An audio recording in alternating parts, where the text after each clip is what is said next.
എല്ലാ കൂട്ടുകാർക്കും പുതിയൊരു വീഡിയോയിലേക്ക് സ്വാഗതം.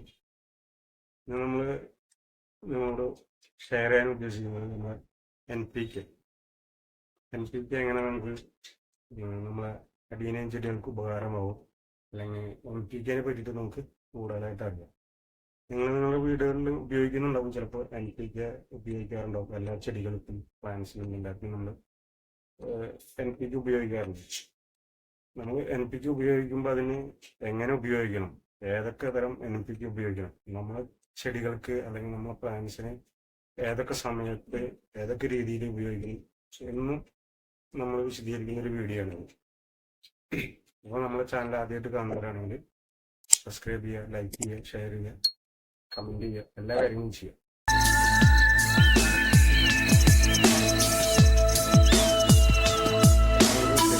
എൻ പി കെ എന്ന് പറഞ്ഞു കഴിഞ്ഞാൽ എൻ പി കെ കുറെ വിഭാഗങ്ങളുണ്ട്. മെയിൻ എൻ പി കെ എന്ന് പറഞ്ഞു കഴിഞ്ഞാൽ N nitrogen, P phosphorus, K potassium. ഇതാണ് നമ്മളെ എൻ പി കെ എന്ന് പറയുന്നത്. ഇതില് കുറെ അനുപാതങ്ങളുണ്ട്. ഇതില് എൻ പി കെ 19-19-19, അതായത് ഇതിന്റെ റേഷ്യോ ആണ്. ഇതിൽ അടങ്ങിയിട്ടുള്ള നൈട്രജന്റെ അല്ലെങ്കിൽ ഇതിൽ അടങ്ങിയിട്ടുള്ള ഫോസ്ഫറസ് അല്ലെങ്കിൽ ഇതിൽ അടങ്ങിയിട്ടുള്ള പൊട്ടാഷ്യം അല്ലെങ്കിൽ പൊട്ടാഷ് എന്ന് പറയുന്നതിന്റെ ഒരു അനുപാതമാണ് ഇതിന്റെ സംഖ്യകൾ, ഈ അക്കങ്ങൾ. ഈ 19-19-19 അല്ലെങ്കിൽ N P K 18-18-18, N P K 20-20-20, ഇതിൽ കുറെ വെറൈറ്റികളുണ്ട്. കുറെ ഇതിന്റെ അനുപാത കണക്കുകൾ അനുസരിച്ച് ഇതിൽ കുറെ മാറ്റങ്ങളുണ്ട്. അതുപോലെ തന്നെ എൻ പി കെ 0-52-34, അതായത് 0-52-34. പിന്നെ കുറെ സംഭവങ്ങൾ ഇറങ്ങി. ഇപ്പൊ ഒരു എൻ പി കെ ആണ് 30-10-10, അതുപോലെ 13-27-27. ഇങ്ങനെ കുറെ വിഭാഗത്തിലുള്ള എൻ പി കെകളുണ്ട്. നമ്മള് പ്ലാന്റ്സിന് നമ്മളെ പ്ലാന്റിന് ഏത് രീതിയിലുള്ള എൻ പി കെ ആണ് ആവശ്യം എന്നുള്ളത് അറിഞ്ഞിട്ടാണ് നമ്മൾ ഇതൊരു ഫെർട്ടിലൈസർ ആണ്, നമുക്കത് ഉപയോഗിക്കേണ്ട വിധം എങ്ങനെയാണെന്നുള്ളത് തീരുമാനിക്കുന്നത്. നമുക്ക് നമ്മളെ ചെടിക്ക് നമ്മളെ പ്ലാന്റിന് എന്താണ് ആവശ്യം എന്നുള്ളത് അറിയുന്നത്. ഇപ്പൊ എൻ പി കെ 19-19 അല്ലെങ്കിൽ എൻ പി കെ 18-18-18, അതുപോലെ 20-20-20, ഇതെല്ലാം ഒരു സ്റ്റെബിലൈസ്ഡ് ആയിട്ടുള്ള ഒരു എൻ പി കെ ആണ്.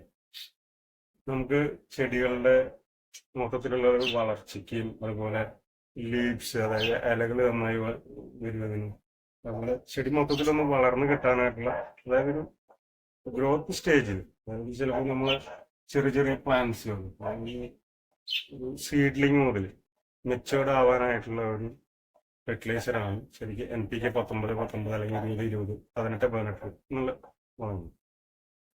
അതിൽ തന്നെ നമുക്ക് ഇത് ചെടികൾ പെട്ടെന്ന് ഇലകൾ വരാനും ഇതിനൊക്കെ വേണ്ടിയിട്ട് നൈട്രജൻ കണ്ടന്റ് കൂടുതലുള്ള വളങ്ങളുണ്ട്. 30-10-10, 30-15 നൈട്രജന്റെ ഇതില് ഈ 30 പറയുന്നത് നൈട്രജൻ കൂടുതലുള്ള വളം.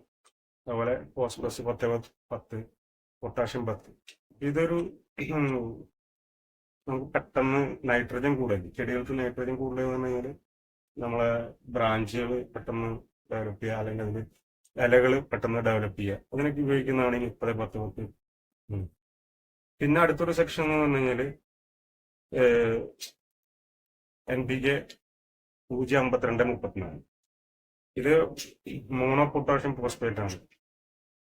ഇത് ഏറ്റവും കൂടുതൽ ജീവിക്കുന്നത് എന്തിനാണ്? ചെടികൾ പെട്ടെന്ന് ഫ്ലവർ ചെയ്യും, അതായത് കായകൾ ഉണ്ടാവുക, അല്ലെങ്കിൽ പൂക്കൾ പെട്ടെന്ന് ഉണ്ടാക്കുക, നല്ല ഫ്ലവർ ഉണ്ടാകും, നല്ല സൈസുള്ള ഫ്ലവർ ഉണ്ടാകും, നല്ല കളർഫുൾ ആയിരിക്കും. ഇതിനൊക്കെ ഉപയോഗിക്കുന്നതാണ് 0-52-34 അല്ലെങ്കിൽ 13-27-27. ഇതെല്ലാം അങ്ങനത്തെ ഒരു രീതിയിലുള്ള ഇരിക്കുന്നു. നമ്മളെ ചെടികൾക്ക് ഇപ്പൊ അടിയിലെയും ചെടികളുടെ പ്രത്യേകത എന്ന് വെച്ചാൽ ഒരു സമയം ഇത് ഒരു സ്ലീപ്പിംഗ് ടൈം ആയിരിക്കും, അല്ലെങ്കിൽ ഡോർമൻസി സമയം. ആ സമയത്ത് നമ്മൾ ഇതിനൊരു പ്രത്യേകിച്ച് വളങ്ങളോ കാര്യങ്ങളോ നമ്മൾ കൊടുക്കേണ്ടതില്ല. വളങ്ങൾ കൊടുത്താൽ തന്നെ അത് സ്വീകരിക്കും. അതിനുശേഷം നമ്മൾ ഇവിടെ ഡൽഹിയിൽ ഇതിനെപ്പറ്റി സംസാരിക്കുകയാണെങ്കിൽ നമുക്കിപ്പോ ഒരു ഫെബ്രുവരി കഴിഞ്ഞു മാർച്ചിൽ നമ്മൾ ഇതിന്റെ ഒരു സമ്മർ സ്റ്റാർട്ട് ചെയ്യുക, അല്ലെങ്കിൽ ഒരു ബ്ലൂമിങ് സ്റ്റേജിലേക്ക് നമ്മൾ കടക്കണം. അടീന ആ ഒരു സ്ലീപ്പിംഗ് റേഞ്ചിൽ നിന്ന് മാറിയിട്ട് നമ്മളെ ചെടി ഒരു വളർച്ചയിലേക്ക്, പുതിയൊരു വളർച്ചയിലേക്ക്, അല്ലെങ്കിൽ പുതിയ ഒരു പൂക്കാലത്തിലേക്ക് ഉണ്ടാകുന്ന ഒരു സീസണിലേക്ക് നമ്മൾ കടക്കും. അപ്പൊ ആ സമയത്ത് നമ്മൾ ആദ്യം കൊടുക്കുന്നതെന്ന് വെച്ചാൽ NPK 19-19 അല്ലെങ്കിൽ ഈ 30-10-10 അങ്ങനെയുള്ള വളങ്ങൾ. ഇത് കൊടുത്തു കഴിഞ്ഞാൽ നമ്മൾ ചെടികൾക്ക് ഒരു വളർച്ചയുണ്ടാവും. അപ്പോൾ ഈ ചെടികളെ പറയുന്നത് ഇത് ഞാനിപ്പോ പ്രൂൺ ചെയ്ത് വെച്ചിട്ടുള്ളൂ. ഇതിനൊക്കെ ബ്രാഞ്ചുകൾ സ്റ്റാർട്ട് ചെയ്തിട്ടുണ്ട്. ഇതിനൊക്കെ കുറച്ചിട്ട് വളങ്ങൾ കഴിഞ്ഞത് NPK ആണ്. NPK 19-19 പിന്നെ 30-10-10 അങ്ങനെയുള്ള വളങ്ങൾ നമ്മൾ കൊടുക്കും. ഇത് കഴിഞ്ഞ് ഇതിനൊരു ഫ്ലവറിങ് സ്റ്റേജ് ഉണ്ട്.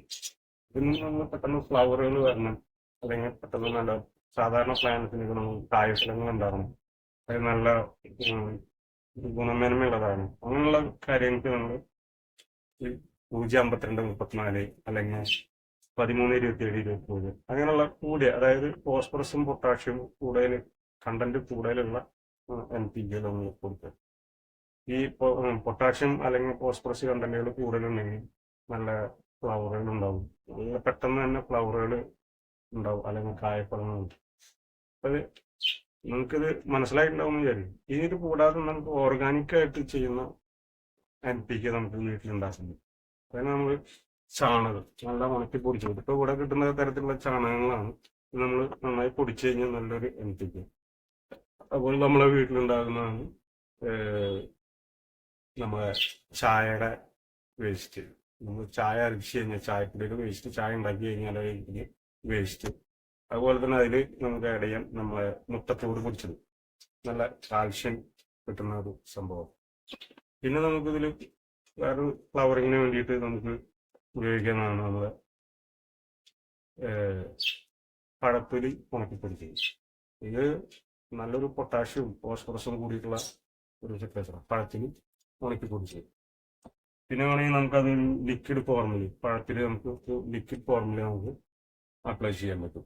പഴത്തിൽ ഇതുപോലെ വെള്ളത്തിലിട്ട് വെച്ചിട്ട് ഇത് നമുക്ക് പെട്ടെന്ന് ഫ്ലവറിങ് സ്റ്റേജിലേക്ക് കിടക്കാവുന്നൊരു ഫെർട്ടിലൈസറാണ്. അപ്പോൾ മൊത്തത്തിൽ നമ്മളെ NPK എന്ന് പറയുന്നത് 19-19 തന്നെ കുറെ ഡിവിഷനുകളും കുറെ ഇതിന്റെ അനുപാത കണക്കുകളൊക്കെ മാറി വരുന്ന സംഭവമാണ്. അപ്പൊ ഇതിനെ പറ്റിയിട്ടുള്ള കൂടുതൽ വിവരങ്ങൾ നിങ്ങൾക്ക് അറിയണമെന്നുണ്ടെങ്കിൽ, അല്ലെങ്കിൽ നമ്മളെ ചെടികൾക്ക് ഏതൊക്കെ സമയത്ത് നിങ്ങൾ ഉപയോഗിക്കണം എന്നുള്ള എൻ്റെ ഒരു വീഡിയോ ഒക്കെ നമുക്ക് ചെയ്യുന്നുണ്ട്. അടുത്തൊരു വീഡിയോ അതിനെ പറ്റിയിട്ടായിരിക്കും. അപ്പോൾ നിങ്ങൾക്ക് എല്ലാവർക്കും ഈ വീഡിയോ ഇഷ്ടപ്പെട്ടെന്ന് വിചാരിക്കുന്നു. ഇഷ്ടപ്പെട്ട് കഴിഞ്ഞാൽ തീർച്ചയായിട്ടും നിങ്ങൾ നമ്മളെ ചാനൽ സബ്സ്ക്രൈബ് ചെയ്യുക, എല്ലാവർക്കും ഷെയർ ചെയ്യുക, ലൈക്ക് ചെയ്യുക, എല്ലാ കാര്യങ്ങളും ചെയ്യുക. അപ്പോൾ വീണ്ടും ഒരു വീഡിയോ ആയിട്ട് വരുന്നത് എല്ലാവർക്കും സന്തോഷമായിട്ടിരിക്കുക.